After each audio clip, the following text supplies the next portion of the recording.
करवा चौथ की पौराणिक कहानी।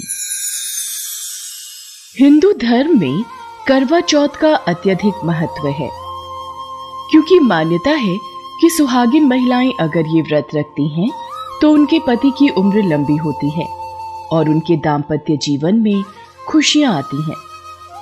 आज के दिन महिलाएं निर्जला व्रत रखती हैं और रात में चांद देखने के बाद ही अपना व्रत तोड़ती हैं।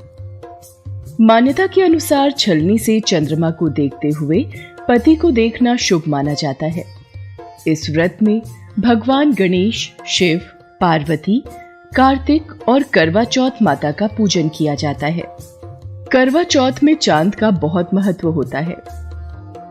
करवा चौथ विशेष रूप से पंजाब, उत्तर प्रदेश, हरियाणा, मध्य प्रदेश और राजस्थान में मनाया जाता है, लेकिन अब पूरे देश में इस पर्व को सुहागिन स्त्रियां बड़े हर्षोल्लास के साथ मनाती हैं। लेकिन समय के साथ इस त्योहार को मनाने के तरीके में भी परिवर्तन आया है। अब पत्नियों के साथ पति भी करवा चौथ का व्रत रखते हैं। करवा चौथ से जुड़ी एक पौराणिक कथा के अनुसार प्राचीन काल में इंद्रप्रस्थ शहर में एक साहूकार रहता था। उसके 7 पुत्र और एक पुत्री थी। पुत्री का नाम वीरा था। वीरा 7 भाइयों की एक बहन थी। सभी भाई अपनी बहन वीरा को बहुत प्यार करते थे और सभी भाई वीरा को खुश करने की कोशिश में लगे रहते थे। एक दिन, मेरा अमरूद खाने का बहुत मन है, मेरे लिए अमरूद कौन लाएगा?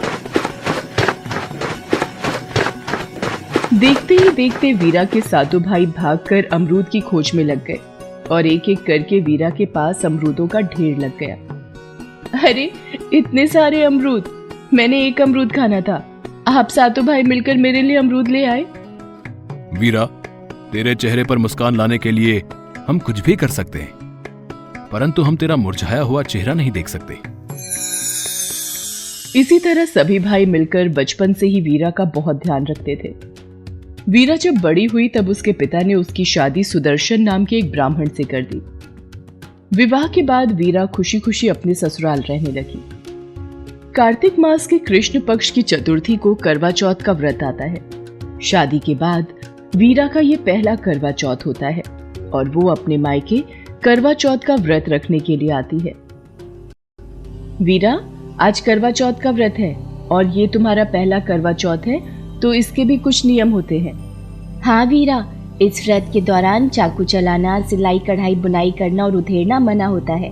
इस बात का तुम ध्यान रखना। मेरी 7 भाभी मुझे आज सिलाई कढ़ाई का हर काम मना क्यों कर रही हैं? मायके में रहकर ही तो समय मिला है, ससुराल में तो समय ही नहीं मिलता। मैं तो अपना काम करने जा रही हूँ। वीरा अपनी भाभीयों की बात को अनसुना करके कपड़े पर कढ़ाई का काम करने बैठ जाती है। ऐसे ही सारा दिन निकल जाता है और रात को वीरा के भाई भी काम से वापस घर आ जाते हैं।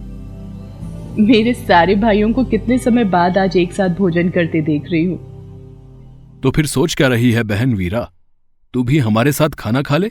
नहीं भैया, आज मेरा करवा चौथ का व्रत है। भाभीयों ने बोला है आज मेरा करवा चौथ का व्रत है, तो मैं आज चांद को अर्घ्य देकर ही खाना खाऊंगी। वीरा की बात सुनकर भाइयों से अपनी भूखी बहन का हाल देखा न गया। उन्होंने एक तरकीब सोची। हम लोग अपनी बहन को इस तरह से भूखा नहीं छोड़ सकते, हमें ही कुछ करना होगा। मेरे पास एक तरकीब है, आप सब मेरे साथ आओ। सभी भाई घर से बाहर जाकर घास फूस इकट्ठा करके आग जला देते हैं और छलनी ले जाकर उसमें से प्रकाश दिखाते हुए वीरा बहन को आवाज लगाते हैं। बहन बहन, चांद निकल आया है, अब तू अर्घ्य देकर भोजन कर सकती है। क्या चांद निकल आया? आओ भाभीओ, आप सब भी चंद्रमा को अर्घ्य दे लो। ये तेरा चांद है जो तेरे भाइयों ने तेरे लिए निकाला है, अभी हमारा चांद नहीं आया। कोई बात नहीं, नहीं आना तो आप सब मत आओ, मैं तो चांद को अर्घ्य देकर भोजन करने बैठ रही हूँ। मुझे तो बहुत जोरों की भूख लग रही है। वीरा भाइयों के बहकावे में आकर अर्घ्य देकर अपने भाइयों के साथ खाना खाने लगती है। तो पहले निवाले में बाल आ जाता है, दूसरे निवाले में कंकर और तीसरे में ससुराल से फोन आ जाता है। क्या हुआ वीरा, भोजन से उठ क्यों गई? पता नहीं, भोजन के पहले निवाले में बाल आ गया, दूसरे निवाले में कंकड़, अब तीसरा निवाला खाने की इच्छा ही नहीं है। मुझे लगता है फोन बज रहा है। वीरा का भाई फोन उठाता है और घबराहट में वीरा से कहता है, वीरा तुम्हें जल्दी जाना होगा, दामाद जी की तबीयत अचानक बिगड़ गई है। मैं तभी बोल रही थी वीरा कि अपना करवा चौथ का व्रत खंडित मत कर, अपने भाइयों की बातों में मत आओ, पर तुमने हमारी एक नहीं सुनी। अरे अब बस भी करो, उसकी हालत तो देखो पहले, उसे ससुराल पहुंचने तो दो। पता नहीं दामाद जी की तबीयत को अचानक क्या हो गया। वीरा रोती रोती अपने ससुराल वापस चली जाती है। जब वीरा ससुराल पहुंचती है तो देखती है उसका पति पूरी तरह से पत्थर बना होता है। वीरा ने जितनी सुइयां कढ़ाई पिरोने में लगाई थी, उतनी सुइयां उसके पति के सिर में चुभी होती हैं। हे माँ करवा चौथ, मेरे से भूल हो गई, मैंने अपनी भाभीियों की बातों को नहीं माना और अपने भाइयों की बातों में आ गई। मुझे क्षमा कर दो माँ, स्वामी मैं आपको कुछ नहीं होने दूंगी, मेरी गलती की सजा आपको नहीं मिलेगी, मैं आपको ठीक करूंगी चाहे मुझे कितना भी वक्त लग जाए, मेरा वादा है। वीरा, इन सब बातों का कारण हम भाई ही हैं, पर तू ये कठिन कार्य कैसे करेगी? मुझे माँ करवा चौथ पर विश्वास है, वो मेरी पुकार जरूर सुनेंगी और मेरे पति को ठीक कर देगी। करवा चौथ माता तो ममता की देवी है, इसलिए वो मेरा साथ जरूर देंगी और वही मुझे हिम्मत देंगी। वीरा के भाई उसे आशीर्वाद देकर वापस चले जाते हैं। वीरा को अपनी गलती का एहसास होता है और वो अपने पति के सिर में से उन सुइयों को हर रोज निकालती। इस तरह पूरा साल बीत जाता है और अगले साल फिर करवा चौथ का व्रत आता है। वीरा फिर सभी रीति रिवाज के साथ व्रत रखती है। वो जब अपने पति का सिर गोदी में रखकर सुइयां निकाल रही होती है, तब बाहर करवे बेचने वाला आता है। लगता है करवे बेचने वाला आया है। गोली, तुम इनका ध्यान रखना, मैं बाहर से करवा खरीद कर आती हूँ। वीरा बाहर करवे खरीदने चली जाती है। गोली सुदर्शन के सिर को गोद में लेकर बैठ जाती है, पर उसके मन में खोट घर कर लेता है। कुछ ही सुई शेष रह गई हैं, इन्हें मैं निकाल देती हूँ। जैसे ही नौकरानी गोली आखिरी सुई निकालती है, वैसे ही वीरा का पति सुदर्शन होश में आ जाता है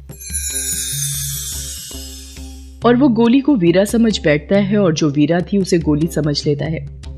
इस तरह जो वीरा थी वो गोली बन गई और जो गोली थी वो वीरा बन गई। पर वीरा चुप रहती है और उस वक्त अपने पति से कुछ नहीं कहती। मेरे पति ठीक हो गए, मुझे और कुछ भी नहीं चाहिए। कोई बात नहीं, अगर वे मुझे भूल गए हैं, एक दिन इनको सब कुछ याद आ जाएगा, ये मेरा विश्वास है, और गोली का झूठ सामने आ जाएगा। यदि मैंने इस वक्त इन्हें कुछ कहा तो इनकी तबीयत और न खराब हो जाए, मुझे चुप रहना होगा। इस तरह वीरा नौकरानी बनकर गोली की जगह वहां रहने लगती है और गोली वीरा बनकर। एक दिन सुदर्शन को किसी काम से बाहर जाना पड़ता है, तो वो गोली जो कि वीरा बनी थी उससे पूछता है, वीरा, तुम्हारे लिए क्या लाऊं? मेरे लिए बाजार से हार श्रृंगार लेकर आना।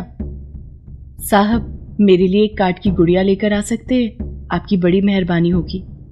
हाँ हाँ गोली, तुम हमारे घर में बहुत पुरानी नौकरानी हो, मैं तुम्हारे लिए काठ की गुड़िया ले आऊंगा।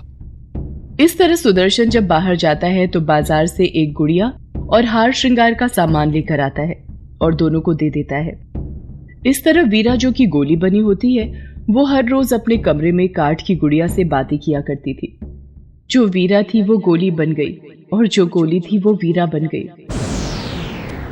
गोली, ये तुम रोजाना क्या बोलती रहती हो? नहीं साहब, मैं तो बस ऐसे ही। यदि तुम मुझे सच नहीं बताओगी कि तुम्हारे मन में क्या चल रहा है, तो तुम मेरी तलवार की धार को जानती हो। नहीं नहीं, आप क्रोधित मत होइए, क्रोध में आना आपकी सेहत के लिए हानिकारक है। मैं आपको सच बताती हूँ। वीरा जो कि गोली बनी होती है, वो सुदर्शन को सारी सच्चाई बता देती है। तब सुदर्शन को भी सारा कुछ याद आ जाता है। फिर सुदर्शन गोली जो कि रानी बनी होती है, उसे घर से बाहर निकाल देता है। वीरा को अपने पति के लिए अटूट प्रेम का फल प्राप्त हो जाता है और उस दिन के बाद से वीरा हर वर्ष पूरे विधि विधान से करवा चौथ का व्रत रखती है। भाई भाभीओं के आशीर्वाद से और माँ करवा चौथ की कृपा से वीरा अपने पति सुदर्शन के साथ फिर से खुशी खुशी सुखमय जीवन यापन करने लगती है।